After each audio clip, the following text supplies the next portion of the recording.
Everyone, this is my 13th video lecture on you. So today's lecture I will tell you about the C program structure.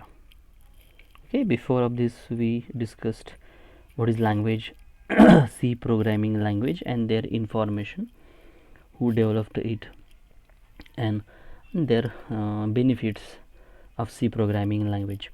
Okay, so today here it is C program structure means how actually the structure of C program means what it actually contains. Okay, means before of this also I sended you one screenshot of one program, as well as also I show video how to run the program. Okay, so what is the actual structure of C program. बघा आपल्याला ह्या लेक्चरमध्ये C प्रोग्रामचं structure, त्याची रचना कशी असते, सीचा जो programme असतो एखादा त्याच्यामध्ये नक्की काय असतं, त्याची मांडणी काय असते, त्याची रचना काय असते आपण बघणार आहोत. ओके, हा तो कन्सेप्ट आपण इथं पाहणार आहोत. इवन तुमच्या इथं पुढं पण एक प्रोग्राम दिलेला आहे. ओके, हा एक प्रोग्राम पण तुम्हाला दिला आहे, लक्षात ठेवा, हा एक प्रोग्राम पण आहे तुमच्याकडं. ओके, इवन हे स्ट्रक्चर पण म्हणजे दोन्ही दिसेल तुम्हाला. ओके, ॲट अ टाईम हे एक स्ट्रक्चर आहे आणि हा त्याच्या संदर्भानं हा प्रोग्राम आहे. ओके, कसा आहे. ओके, तर इवन किंबहुना तुम्ही इथे बघू शकता. हे बघा, इथे मी ही विंडो तुम्हाला दाखवतो. हा ॲक्च्युअल आहे, आपण प्रोग्राम जेव्हा केला होता मागं. ओके, ती ही विंडो आहे बघा, हा तो प्रोग्राम आहे. हा ॲक्च्युअल प्रोग्राम आहे. तर आपण दोन्ही बघूयात की कशा प्रकारे सीचं प्रोग्राम स्ट्रक्चर आहे. So first of all, so see here. Okay, C program structure. Okay, so C program structure, in that first one what it contains. Okay, this is one part up to this. Okay, this is another part and this one is next part. Okay, so I will explain everything one by one. In that first one is documentation section. Documentation section means what is the need of documentation section, what is the role of documentation section. Okay, even here I am written also, this is program. Okay, for addition of two number. Okay, that also the part of documentation section. बघा, documentation section म्हणजे काय. Documentation म्हणजे जसं तुम्ही मागच्या फेजमध्ये पण बघितला बघा, डॉक्युमेंटेशन असतं. डॉक्युमेंटेशन म्हणजे काय, तर हे जे काय आहे ही स्टेटमेंट जी सांगते program for addition of two number, ही ते स्टेटमेंट दिलेली आहे, वापरलेली आहे बघा, ही मुद्दाम त्याच्या खाली रेश मारलेली आहे. तर ही गरज कायची, तर ॲक्च्युली ही स्टेटमेंट प्रोग्राम रन होताना तिचा काही परिणाम होत नाही, पण ही स्टेटमेंट आपल्याला प्रोग्रॅमरला माहिती देते. ओके, किंबहुना मी इथं ॲक्च्युलीकडे जातो. इथं बघा, हा प्रोग्राम तोच प्रोग्राम, लक्षात ठेवा, आपण जो आता मागं आलो होतो मागून त्याच्या प्रकारचा हा पण सेम प्रोग्राम आहे. ओके, याचं आउटपुट पण इथे दिसतं तुम्हाला. तर इथं पण जर तुम्ही पाहिलात, ओके, तर इथे ही एक स्टेटमेंट दिसते बघा, इथे असेल बघा, हे program. Okay, for addition of two number around 22 December असं दिले बघा. ह्यालाच म्हणायचं डॉक्युमेंटेशन सेक्शन. हे डॉक्युमेंटेशन सेक्शन म्हणजे काय बघा, तर काय आहे की समजा तुम्ही आता एखादा प्रोग्राम तुम्ही केलात, तुम्ही प्रोग्राम केला, त्यामुळे तुम्हाला माहिती असतं आता जस्ट प्रोग्राम केला की हा प्रोग्राम काय नक्की करतो. किंवा तुम्ही एखादा प्रोग्राम, आपण सारखा आतापासून हाच प्रोग्राम बघतो, याच्या अगोदर पण हाच बघितला, ॲडिशन ऑफ टू नंबरचा, दोन व्हॅल्यूंची बेरीज. ओके, त्यांची सम होते, इथं बघितला. त्यामुळे आपल्याला माहिती आहे की हा प्रोग्राम दोन नंबरची बेरीज करून देतो आपल्याला. पण असे प्रोग्राम तुम्हाला बरेच करायचे आहेत. मग समजा तुम्ही एखादा प्रोग्राम आज केलात आणि बऱ्याच दिवसानंतर 1-2 महिन्यानंतर सेम तो ओपन केलात, आणि जर समजा तिथं अशी स्टेटमेंट नाही आहे, इथे दिसते बघा program for addition of two number, अशा कुठल्याही प्रकारची स्टेटमेंट नाही आहे. ओके, बघा दाखवतो तुम्हाला, बघा ही स्टेटमेंट अशी नाही आहे, समजा अशी कुठल्याच प्रकारची स्टेटमेंट नाही आहे. डायरेक्ट या हॅश इन्क्लूडपासून सगळं पुढचं आहे. म्हणजे बऱ्याच दिवसानंतर तुम्ही तो प्रोग्राम ओपन केल्यानंतर आणि असं काहीच नाही आहे, तर हा प्रोग्राम कसला आहे हे तुम्हाला लगेच समजतं का, नाही समजणार. म्हणून जर तुम्ही अशा प्रकारची एखादी स्टेटमेंट तिथं लिहिलात, कुठली आता दाखवतो बघा, ही statement program for addition of two number, इथे मी मुद्दाम लिहिला आहे program for addition of two number. Okay, म्हणजे कुठलाही प्रोग्राम तुम्ही किती दिवसानंतर काढा, जर त्याच्या टॉपला असं तुम्ही काहीतरी लिहिलं असेल काय, तो प्रोग्राम नक्की कसला आहे, जसं मी इथे लिहिलं, टाईप केले बघा, program for addition of two number असं दिले, म्हणजे ते वाचल्या समजतो की हा प्रोग्राम, पुढचा जो प्रोग्राम आहे कसला प्रोग्राम आहे, की दॅट ॲड्स 2 नंबर, 2 नंबरची बेरीज करण्याचा हा प्रोग्राम आहे. समजा ती स्टेटमेंटच नसती तर तुम्हाला काय करावं लागलं असतं, हा पूर्ण प्रोग्राम एकदा पाहावा लागला असता, त्याच्यावर नजर फिरवावी लागली असते, समजून घ्यावं लागला असता, आणि मग तुम्ही फायनलाइज केला असतं की हा प्रोग्राम ॲडिशन ऑफ 2 नंबरचा आहे. ओके, पण इथं सुरुवातीलाच अशी स्टेटमेंट जर तुम्ही लिहिलात, ओके, तर इथे हे पण दिले बघा, ॲडिशन ऑफ 2 नंबर कुणी प्रोग्राम लिहिला आहे, राम या व्यक्तीने प्रोग्राम लिहिला आहे, केव्हा लिहिला आहे, 22 डिसेंबरला लिहिलेला आहे. ओके, हे सगळं इथे लिहिले बघा. ओके, इव्हन टायमिंग पण पुढं आहे त्याचं. ओके, हे सगळं काय केलेलं आहे इथे तुम्हाला दिसेल. ओके, म्हणजे हे डॉक्युमेंटेशन सेक्शनमध्ये येतं. याचा अर्थ काय की भविष्यामध्ये जरी तुम्ही कधीही तुमचा प्रोग्राम ओपन केलात तर तो प्रोग्राम नक्की कसला आहे, कुणी केला आहे, हे सगळं त्याच्यामध्ये तुम्ही इन्क्लूड करू शकता. म्हणून ही जी स्टेटमेंट आहे, ॲक्च्युली या स्टेटमेंटला कमेंट लाईन असं म्हणतात. ही जी लाईन दिसते, म्हणजे 2 अशा आडव्या रेषासारख्या दिसतात, त्याच्या पुढे दिलेल्या कमेंट लाईन असं म्हणतात. ओके, ह्याला काय म्हणतात, कमेंट लाईन असं म्हणतात, जी कमेंट करते, माहिती, आज जादाची माहिती सांगते तुमच्या प्रोग्रामच्या संदर्भानं, आणि तुम्ही ती द्या अगर न द्या त्याचा काही परिणाम होत नाही. पण ती जर तुम्ही दिलात तर ते भविष्यामध्ये तुम्ही कधीही तुमचा प्रोग्राम ओपन केलात तर ती तुम्हाला गाईड करते की हा प्रोग्राम कसला आहे. आणि ही कमेंट लाईन आहे, ही कमेंट लाईन देताना आपल्याला एक लक्षात ठेवायला हवं. इथं तुम्हाला सुरुवातीला दिसेल बघा, इथं 2 अशा आडव्या लाईन्स दिसतील ज्या पुढं पडलेल्या आहेत. ह्याच्या पुढंच ते काय असेल ते तुम्ही टाईप करायचं, किंवा एक पुढं लाईन पडलेली, नंतर स्टार, आणि ह्याच्या आतमध्ये काही पण टाईप करा तुम्ही, जसं program for addition of 2 number इथं जसं दिले ते, आणि परत स्टार आणि परत फॉरवर्ड स्लॅश ह्यांच्यामध्ये टाईप करा. म्हणजे 2 मार्ग आहेत कमेंट लाईनची. आता इथे एक दिसतोय बघा, फॉरवर्ड स्लॅश सारखा दिसतोय तुम्हाला बघा, परत एकदा इथे तुम्हाला एक दिसतोय बघा, डबल 2 लाईन्स नंतर त्याच्या पुढं टाईप करा, किंवा तुमच्या नोट्समध्ये पण एक टाईप दिसते बघा, इथे पण दिसते बघा, हे बघा, हे इथे बघा, पुढची लाईन फॉरवर्ड स्लॅश स्टार आणि स्टार फॉरवर्ड स्लॅश असं दिसते बघा, ह्याच्यामध्ये टाईप केलं आहे आपण.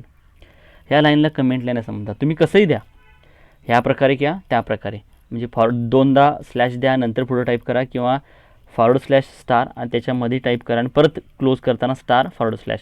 हे गरजेचं आहे, लक्षात ठेवा. फॉरवर्ड स्लॅश स्टार तसंच स्टार फॉरवर्ड स्लॅश, हे ओपनिंग आहे आणि हे क्लोजिंग आहे.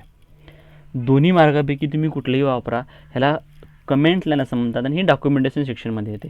तर हिचा उपयोग काय, ही लाईन नसली तरी काही तुमच्या प्रोग्रामवरती परिणाम होत नाही, लक्षात ठेवा. कारण ती जेव्हा तुम्ही प्रोग्राम रन करताय, जेव्हा रन करताय तेव्हा ह्या लाईनचा काहीही उपयोग होत नाही किंवा तिचा विचारच केला जात नाही. ती फक्त आपल्यासाठीच असते. ही जी काही कमेंट लाईन आहे हिचा काहीही विचार करण्यात येत नाही जेव्हा तुम्ही प्रोग्राम रन करताय तेव्हा. ही फक्त आपल्यालाच माहिती देते की हा प्रोग्राम कसला आहे. कारण ही लाईन नसेल, ओके, तर तुम्हाला प्रोग्राम कुठला आहे हा लगेच लक्षात येणार नाही.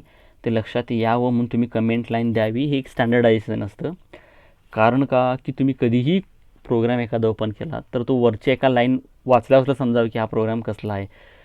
तुम्ही केला असाल तर तुम्हाला ओके काही दिवसांतर बी पाहताना थोडासा वेळ लागेल, किंबहुना अगोदर कोणतरी प्रोग्राम ठेवलेला आहे. कारण कंपनीमध्ये बरेचसे सॉफ्टवेअर डेव्हलपर असतात ज्यांची जे जॉब चेंज करतात किंवा काही कारणास्तव की ते नसतील त्या ठिकाणी, तर तो प्रोग्राम कसला आहे हे वाचून समजून घेण्यापेक्षा अशी एखादी कमेंट तुम्ही दिलात, जर तुम्ही दिलात तर ते काय करतं, पटकन तुम्हाला माहिती देतं की हा प्रोग्राम कसला आहे. आणि हे कशामध्ये येतं, that comes under documentation section. जे प्रोसेसिंग करताना प्रोग्राम तुम्ही जेव्हा रन करताय तेव्हा हिचा काहीही ते विचारात घेत नाही. इथला कुठल्या ह्या लाईनला ते कमेंट लाईनला ते कधीच एरर देत नाही.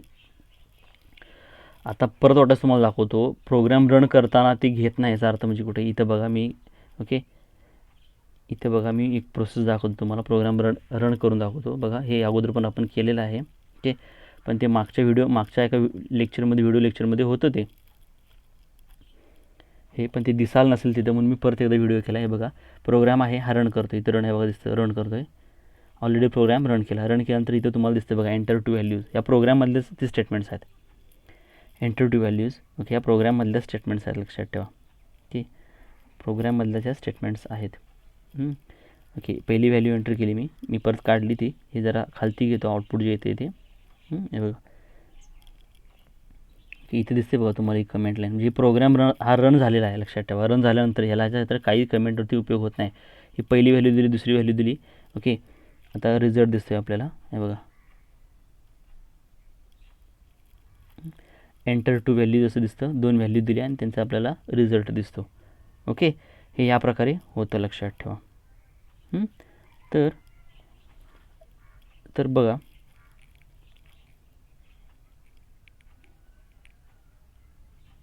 हा तो प्रोग्राम. ओके, हा बघा तो प्रोग्राम. ठीक आहे, हा प्रोग्राम आता मी रन केला. जे रन करणं तुम्हाला प्रोसेस दाखवली. ओके, जसं रन करणं म्हणजे काय, तर त्याची अंमलबजावणी करणं. उदाहरण सांगायचं म्हटलं तर तुम्हाला एखाद्याला फोन लावायचा आहे, तर तुमचा तो फोन नंबर तुमच्या कॉन्टॅक्ट लिस्टमधून तुम्ही असणं, तो दिसतोय तुम्हाला कॉन्टॅक्ट लिस्टमध्ये, म्हणजे तो फक्त आहे. पण जेव्हा तुम्ही त्याच्यावरती कॉल करताय, तो नंबर सिलेक्ट करून कॉल करताय, तेव्हा तो रन झाला, लक्षात ठेवा, त्याची अंमलबजावणी झाली. ओके, हे लक्षात ठेवा. तसंच हा प्रोग्राम फक्त दिसतो आणि रन झाल्यानंतर मग आउटपुट येतं, रन झाल्यानंतर आउटपुट येतं. ओके, तर आता डॉक्युमेंटेशन सेक्शन जसं तुम्हाला बोलतो आहे की या प्रोग्राममध्ये डॉक्युमेंटेशन सेक्शन हे गरजेचं का, तर हे डॉक्युमेंटेशन सेक्शन आहे, हे गरजेचं. ओके, हे डॉक्युमेंटेशन सेक्शनमध्ये हे आपल्याला माहिती देतं ते प्रोग्राम नक्की कसला काम करतो आहे, कुणी केला आहे, हे देतं, तुम्ही देऊ शकताय. पुढचा पार्ट आहे बघा, हे हॅश इनकोड stdio.h, हे लिंक सेक्शनमध्ये येतं. Link section means actually that instruct when the program run at that moment to connect various functions, okay, from the system library. हे काय गरज आहे बघा, ही स्टेटमेंट आता काय आहे बघा, ही पुढची स्टेटमेंट बघा. आता पण ही स्टेटमेंट दिसते बघा, ही लिंक सेक्शनमध्ये येते. लिंक म्हणजे जोडणं, लिंक सेक्शनमध्ये येते. त्या लिंक सेक्शनमध्ये काय येतं बघा, लिंक म्हणजे जोडते, कुठं कशात जोडतं, तर ही इन्क्लूड करतोय. इथं 1 by 1 बघा, परत इन्क्लूड, पहिल्यांदा काय येतं, इन्क्लूड करा म्हणजे काय, समाविष्ट करतो आहे मी. इन्क्लूड हे सांगते काय, की मी समाविष्ट करतो आहे. कशामध्ये समाविष्ट करतो आहे, हा जो प्रोग्राम आहे ह्याच्यामध्ये मी समाविष्ट करतो आहे. काय समाविष्ट करतो आहे, stdio.h, ही जी फाईल आहे, ही एक फाईल आहे, लक्षात ठेवा. stdio.h, लक्षात ठेवा. std म्हणजे स्टँडर्ड, आय म्हणजे इनपुट, ओ म्हणजे आउटपुट, आणि डॉट आणि नंतर एच येते, एच म्हणजे हेडर. ही एक हेडर फाईल आहे, stdio. स्टँडर्ड इनपुट आउटपुट, ही एक हेडर फाईल आहे. हेडर म्हणजे हा जो आपला प्रोग्राम दिसतो ह्याच्या एकदम टॉपला, हेडिंगला ती फाईल असल्यामुळे हा डॉट एच त्यासाठी आहे. डॉट एच म्हणजे काय, हेडर, टॉपला एकदम हेडिंगला फाईल आहे म्हणून. आणि stdio म्हणजे स्टँडर्ड, आय म्हणजे इनपुट आणि ओ म्हणजे आउटपुट. हे चांगलं लक्षात ठेवा, कारण ही फाईल तुम्हाला पूर्ण वर्षभर तुम्हाला ह्या गोष्टी आज मी जे सांगतो हे पूर्ण वर्षभर तुम्हाला परत येणारच आहे. त्यामुळे हे चांगलं लक्षात ठेवा. std म्हणजे स्टँडर्ड, आय म्हणजे इनपुट, ओ म्हणजे आउटपुट, ही एक हेडर फाईल आहे. काय, ही stdio.h नावाची एक फाईल आहे. आणि ह्या फाईलच्या आतमध्ये कोड आहे. ही जी फाईल आहे ह्या फाईलच्या आतमध्ये जसा हा कोड दिसेल की हा जसा कोड आहे तसाच या फाईलच्या आतमध्ये, लक्षात ठेवा, या फाईलच्या आतमध्ये पण कोड आहे. आणि हा जो काय कोड आहे तो कोड सपोर्ट करतो. सपोर्ट कुणाला करतो, हे जे दिसते तुम्हाला इथं, हे printf. ओके, आणि इवन भविष्यामध्ये तुम्हाला स्कॅनएफ असंही दिसेल, स्कॅनएफ असं पण दिसेल. ओके, किंवा इथं आहेच बघा, हे बघा इथं स्कॅनएफ आहे. ह्यांना, कारण फक्त printf आणि फक्त स्कॅनएफ लिहून बऱ्याचशा गोष्टी होत नाहीत. तर ह्या 2 स्टेटमेंटचा सुद्धा जो कोड आहे, जसा हा इथं कोड आहे बघा, हा तसा ह्या printf आणि स्कॅनएफनं जर काम करायचं म्हटलं तर ह्यांचा कोड कशामध्ये आहे, ह्यांचा कोड ह्या stdio. printf आणि स्कॅनएफचा कोड कशामध्ये आहे, stdio.h ह्या हेडर फाईलच्या आतमध्ये आहे. तर तुम्हाला परत सांगतो बघा, आता इथं लक्ष द्या.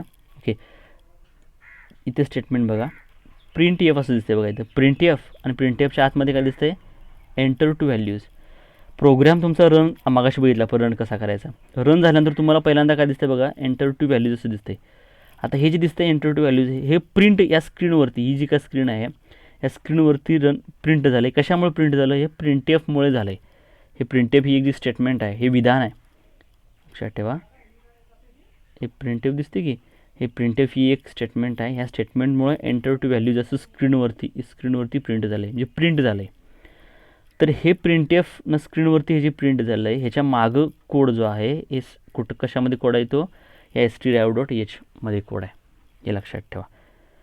म्हणून ही फाईल गरजेची आहे, म्हणून stdio.h ही फाईल गरजेची आहे ही फाईल असेल तरच तुमचं एंटर टू व्हॅल्यूज किंवा प्रिंटअप हे जे काही विधान आहे, स्टेटमेंट आहे, ही काम करते. अदरवाईज हे जर नसेल, हे इन्क्लूड केलं नाही std.h, तरी ही स्टेटमेंट काम करत नाही, एरर येतो. हे लक्षात ठेवा. तसंच स्कॅनएफ म्हणून पण आहे बघा, प्रिंटएफ नंतर स्कॅनएफ आहे. ओके, हे जे दिसतं तुम्हाला 45 आणि 67, हे जे तुम्ही देताय, इनपुट करताय, ते आतमध्ये घ्यायचं काम, म्हणजे एंटर टू व्हॅल्यूज असं दिसतं, हे प्रिंट केलं प्रिंटएफनं, प्रिंट करणं, प्रिंट एफचं काम काय, प्रिंट करणं, हे प्रिंट केलं, एंटर टू व्हॅल्यूज प्रिंट केलं. 45 67 हे इनपुट कोण घेतं, मग आतमध्ये घ्यायचं जे काम आहे ते कोण करतं, स्कॅनएफ हा फंक्शन ते तपासतं आणि घेतं, आतमध्ये तपासतं आणि घेतं, लक्षात ठेवा. मग हे काम कोण करतं, तर स्कॅनएफ करतो, स्कॅनएफ हा फंक्शन करतो. तर ह्याचासुद्धा कोड कशामध्ये आहे, stdio.h मध्ये आहे, लक्षात ठेवा. म्हणजे प्रिंटएफ आणि स्कॅनएफ या दोन्हींचा कोड कशामध्ये आहे, std स्टँडर्ड इनपुट म्हणजे हे जे आतमध्ये घ्यायचं काम करतं, स्कॅनएफ करतं. तर ह्याचा कोड स्टँडर्ड इनपुट आउटपुट म्हणजे स्कॅनएफ जे आहे स्टँडर्ड आहे, ते लक्षात ठेवा. प्रिंटएफ स्कॅनएफ हे सगळीकडे मान्यता आहेत ना. ओके, ते एक स्टँडर्ड आहे, ग्लोबलाइज आहे. तर हे प्रिंटएफ आउटपुटसाठी